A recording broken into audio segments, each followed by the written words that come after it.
warahmatullahi wabarakatuh. Halo semuanya, terima kasih telah meluangkan waktu untuk belajar bersama tentang salah satu topik penting dalam komunikasi bisnis, yaitu strategi komunikasi lintas budaya. Di era globalisasi ini, kemampuan berkomunikasi secara efektif di pasar internasional menjadi salah satu kunci keberhasilan sebuah perusahaan. Baik, pada video ini kita akan membahas dua hal utama. Yang pertama, bagaimana memperkenalkan produk baru ke pasar internasional dengan strategi komunikasi yang tepat. Yang kedua, bagaimana mengatasi hambatan komunikasi lintas budaya dalam sebuah tim kerja yang multikultural.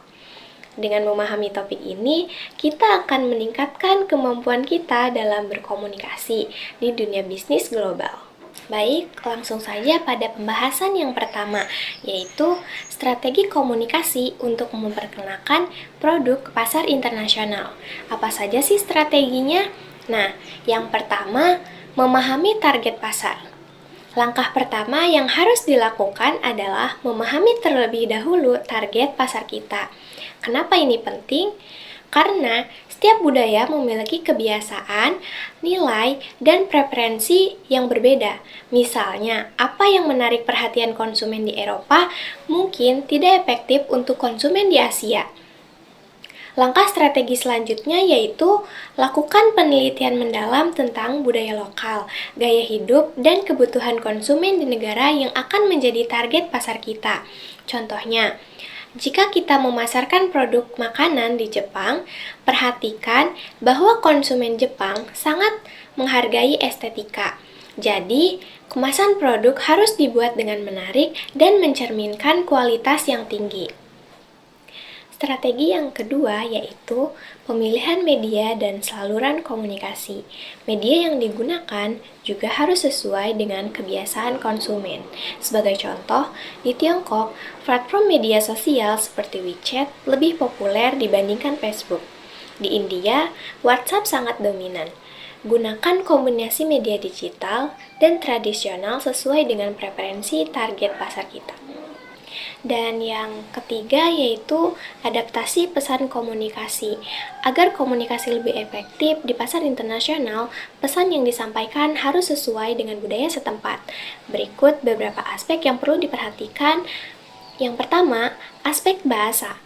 Jika memungkinkan, gunakan bahasa lokal agar pesan lebih mudah dipahami dan lebih dekat dengan audiens.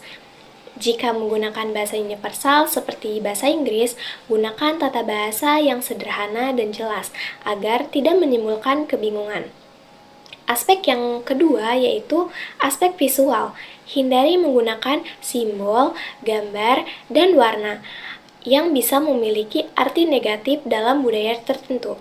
Misalnya, warna putih di beberapa negara Asia melambangkan duka cita, sedangkan di Barat melambangkan kesucian. Dan aspek yang ketiga yaitu nada dan gaya komunikasi. Setiap budaya memiliki cara berkomunikasi yang berbeda, sehingga sesuaikan nada dan gaya pesan dan kebiasaan setempat. Contoh, di Jepang, komunikasi cenderung formal, sopan, dan penuh hormat. Oleh karena itu, pesan harus disampaikan dengan tata bahasa yang halus dan tidak terlalu langsung.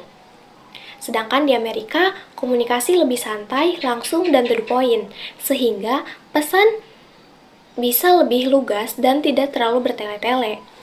Jadi, dengan menyesuaikan tata bahasa, visual, serta nada dan gaya komunikasi, pesan bisnis dapat lebih efektif dan diterima dengan baik oleh audiens di berbagai budaya.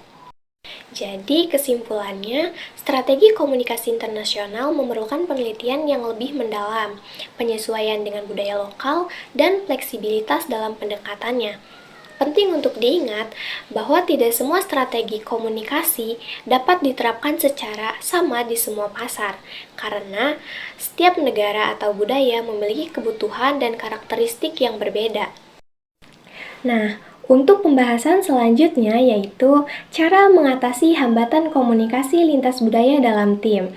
Di sini terdapat studi kasus. Seorang manajer baru mengalami kesulitan dalam berkomunikasi dengan timnya yang berasal dari berbagai latar belakang budaya. Pertanyaannya, apa saja hambatan komunikasi lintas budaya yang mungkin terjadi dalam situasi ini? Nah, hambatan komunikasi lintas budaya yang mungkin terjadi dalam situasi ini yaitu sebagai seorang manajer, mungkin menghadapi beberapa kendala atau hambatan. Seperti yang pertama, perbedaan bahasa. Karena tidak semua anggota tim memiliki kemampuan bahasa yang sama. Yang kedua, asumsi dan stereotip. Misalnya, anggapan bahwa budaya tertentu lebih dominan atau lebih pasif dapat mempengaruhi komunikasi. Yang ketiga, gaya komunikasi. Beberapa budaya lebih suka berkomunikasi langsung, sementara yang lain cenderung tidak langsung. Dan yang keempat yaitu persepsi waktu. Budaya monokronik seperti Jerman sangat menghargai ketepatan waktu, sedangkan budaya polikronik seperti Meksiko lebih fleksibel.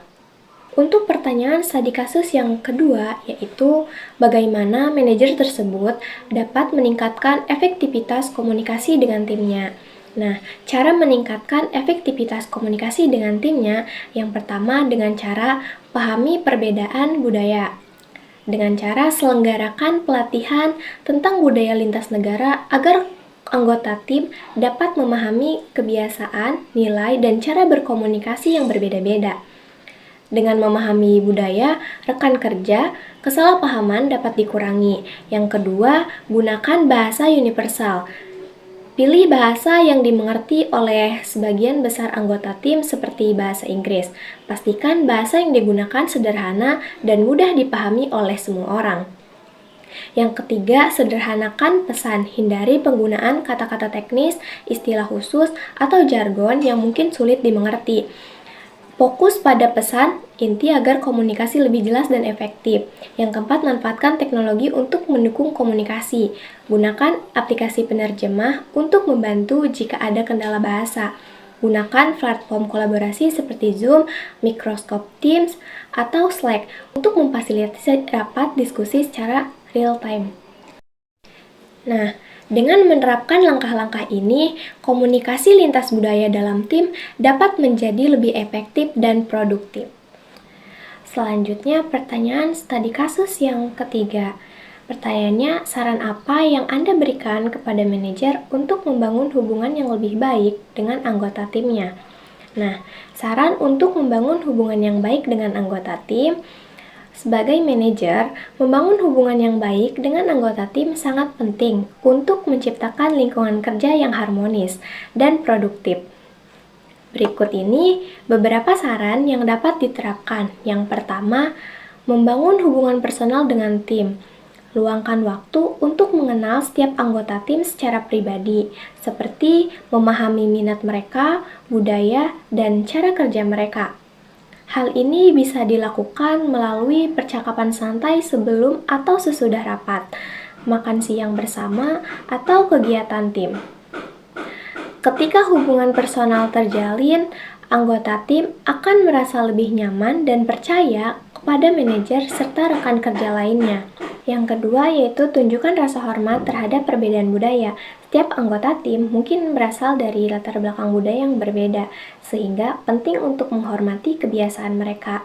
Contoh bentuk penghormatan, memahami dan menghormati hal libur penting di berbagai budaya. Tidak memaksakan kebiasaan tertentu yang bertentangan dengan nilai budaya mereka, dan menghargai perbedaan dalam cara berpakaian atau cara berkomunikasi. Yang ketiga, kepemimpinan yang terbuka dan inklusif. Dorong anggota tim untuk berbicara secara terbuka tanpa rasa takut dihakimi atau diremehkan.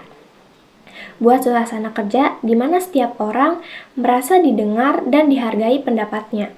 Dan berikan kesempatan bagi semua anggota tim untuk menyampaikan ide, terutama bagi mereka yang berasal dari budaya yang lebih cenderung pendiam atau tidak langsung dalam menyampaikan pendapatnya. Contohnya, jika seorang manajer memimpin tim yang terdiri dari anggota tim yang berasal dari Jepang dan Amerika. Sesuaikan jadwal rapat agar cocok dengan perbedaan zona waktu, sehingga semua anggota bisa hadir tanpa mereka terbebani.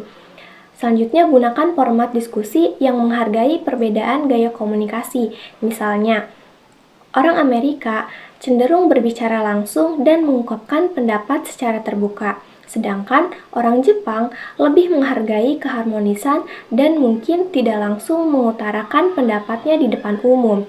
Jadi, solusinya berikan kesempatan untuk menyampaikan pendapat baik secara langsung dalam rapat maupun melalui email atau diskusi pribadi. Jadi, dengan menerapkan strategi ini, seorang manajer dapat membangun hubungan kerja yang lebih baik dengan timnya, meningkatkan kepercayaan tim, serta menciptakan lingkungan kerja yang lebih kolaboratif dan produktif. Jadi, untuk kesimpulan pembahasan kali ini yaitu komunikasi bisnis lintas budaya memerlukan strategi yang tepat agar produk dapat diterima di pasar internasional.